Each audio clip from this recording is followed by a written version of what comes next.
So with Dragon Ball Super coming to an end in just 2 episodes, and a lot of talk in the community about what's going to happen in those 2 episodes, there has been some very interesting information that has come out today from the official Dragon Ball website. An interview specifically with series director Ryota Nakamura and Satoru Takami. In fact, let me show you them. They're right here. And this interview sheds some very interesting light. There's some very interesting information here, and also talks a little bit about what's going to happen in the last 2 episodes and some teases of things to come. Now, for those who don't know how this works, I know a lot of folks are new to the channel and haven't gone back and seen the old videos or don't really know how Super works. Super is not produced like Dragon Ball and Dragon Ball Z. With Dragon Ball and Dragon Ball Z, there was an original Toriyama manga that he was writing in Weekly Shonen Jump from 1984 to 1995, and the anime was adapted from that manga. With Super, there is no original manga. There's an anime, there's a manga, but the manga is not Toriyama's. The manga is written by Toyotaro and is an adaptation of a manuscript that's written by Toriyama. Same thing with the anime. The anime pretty much gets notes and manuscripts from Toriyama, which is basically like a basic outline, like a few pages of what's going to happen in the arc, and then Toriyama will go in and write his little story, and then this anime staff and Toyotaro, depending on what we're talking about, will take those ideas and either add to them or change them or make them viable for a television show. Same thing with Toyotaro. He takes that manuscript and he makes changes. Case in point, we found out just a few months ago that the return of Vegito was not in the Toriyama manuscript. That was Toei's idea that Toyotaro adapted from Toei because they figured that Vegito is so popular, having him come back would be a good idea, which is why, those of you who remember the night he came back in episode 66, they dropped the Dokkan card that same night. It's all about marketing. Masako X makes the joke.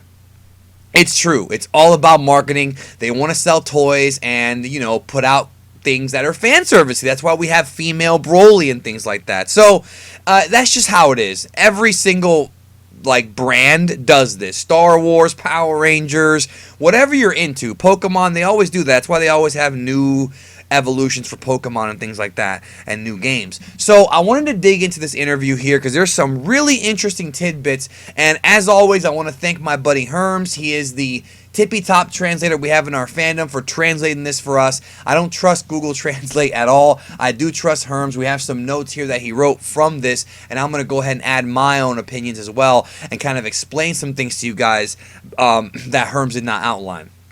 So this is what basically information about Toriyama's original draft for the Tournament of Power. A lot of people blame Toriyama for the arc going bad, and in some cases, or the arc being bad in their opinion. In some cases it is his fault, in some cases it's not his fault. You have to remember, one of the problems with Super that I feel is an issue is there are too many cooks in the kitchen.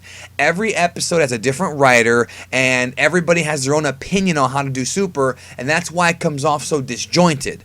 I'm not making excuses for it because it's not right at all. It's just that the direction that they have is just not very good, and there is no original manga, like I said before. So it says here, Toriyama's initial proposal, which is basically the manuscript, outlined the idea of 80 people fighting in a jumble. I guess they mean rumble, but whatever. And included several character design images plus the design for the tournament arena. So Toriyama designed a lot of the characters and the arena.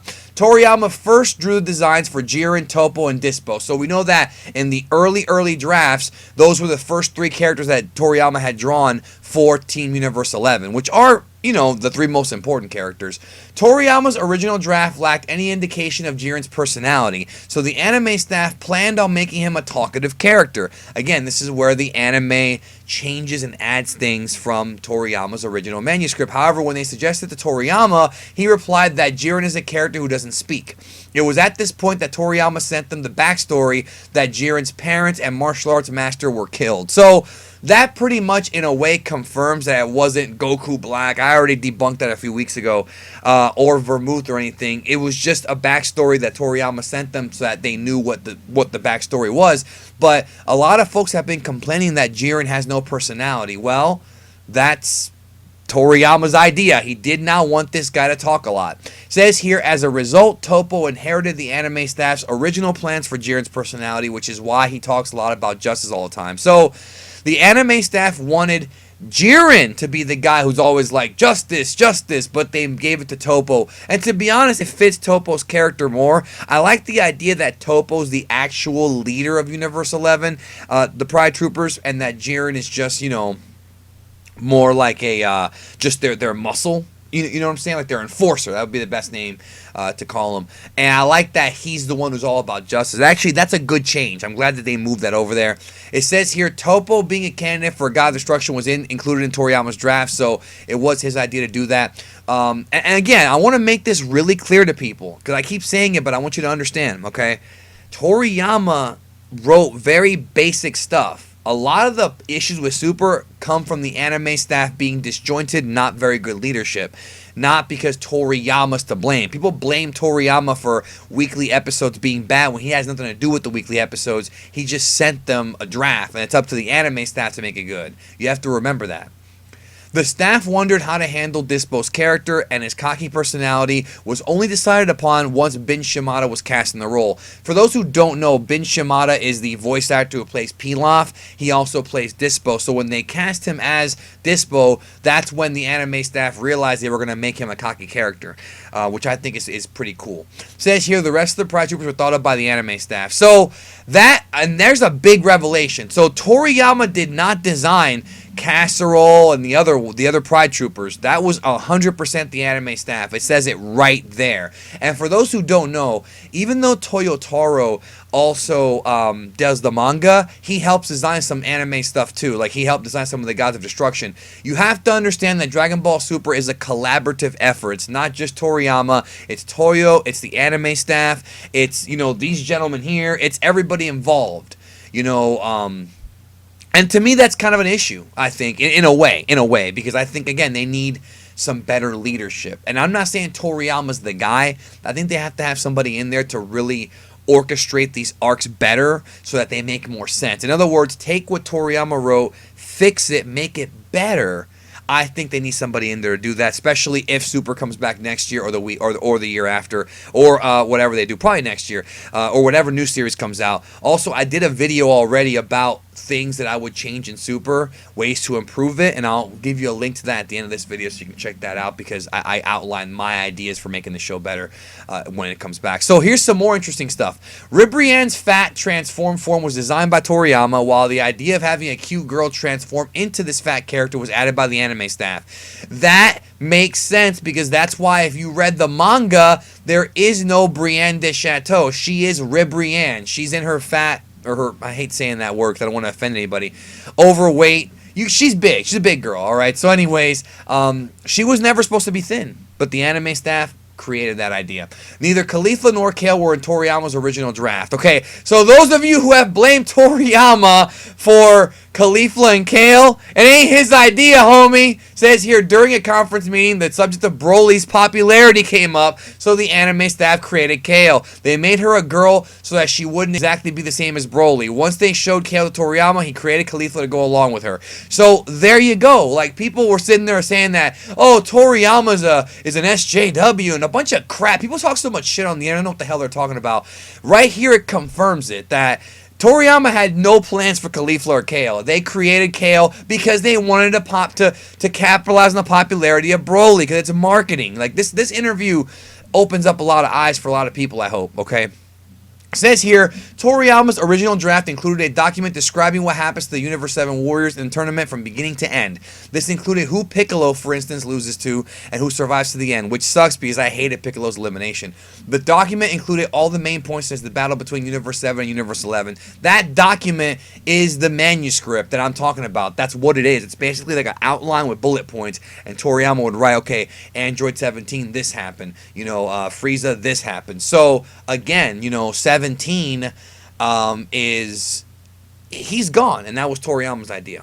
Toriyama decided on all 10 members of the Universe 7 team, including the surprise of Boo being replaced by Frieza, which I had an idea that was Toriyama called because Boo being in the tournament was too hacks. It's just way too hacks. It'd be too easy for them because his magical abilities make it difficult for other characters to fight against him. Even though he's not as strong as Jiren or Hit, his magical abilities kind of, it's a hack. As the flow of the story was decided upon, Toriyama came up with the idea of Ultra Instinct, including its name and design. It's a power-up for Goku that's completely different from Super Saiyan. Yeah, and that's the thing is people kept saying it's Super Saiyan White. It's not. It is not. It's a completely different thing. It's got silvery hair that looks white, but that's the only similarity. It's a different kind of power for Goku, so I mean that's interesting. And then the last little bullet point here: Frieza donating his energy to Goku was not part of Toriyama's original draft. Neither was 18 and Ribriand's fight over their differing ideas of love. So that was an anime-only thing. Takami personally thinks that Toriyama might be trying to set up further stories with the ending of the Universal Survival arc.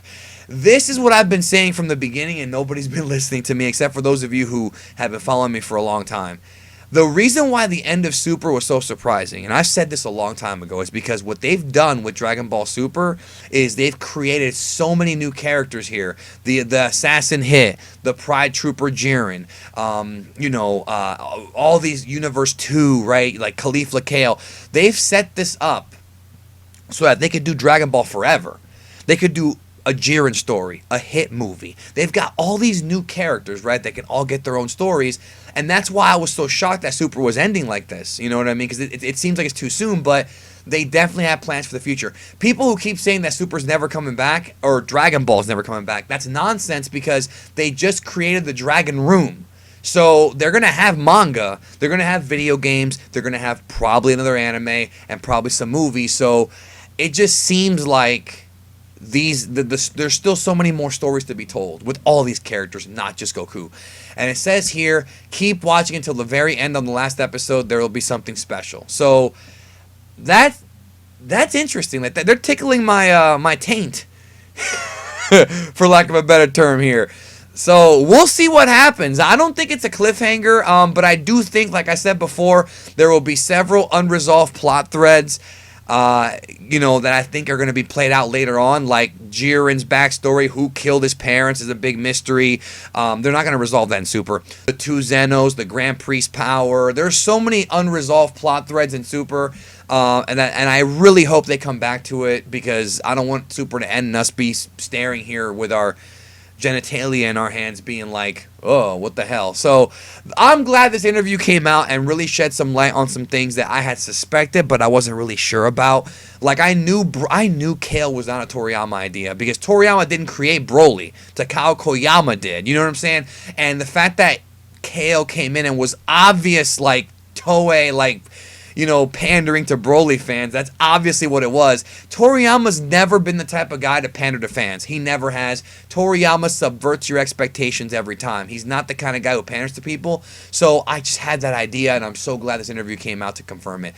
What do you think about this interview? Thanks, of course, to Herms for translating it. So he makes our life so much easier because we can get accurate translations quickly. What do you think in the comments section? So many interesting things. So many interesting developments I feel from this interview, and I'm not gonna lie, I'm excited to see how this tournament ends. I want to see what they're talking about when they say there's something special at the end, because it could be, something that's whatever, like who cares, because they do tend to hype things up a little too much over there in Japan, or it could actually be something that's pretty interesting. Anyways, thanks so much, hope you have a good one, I'll talk to y'all soon.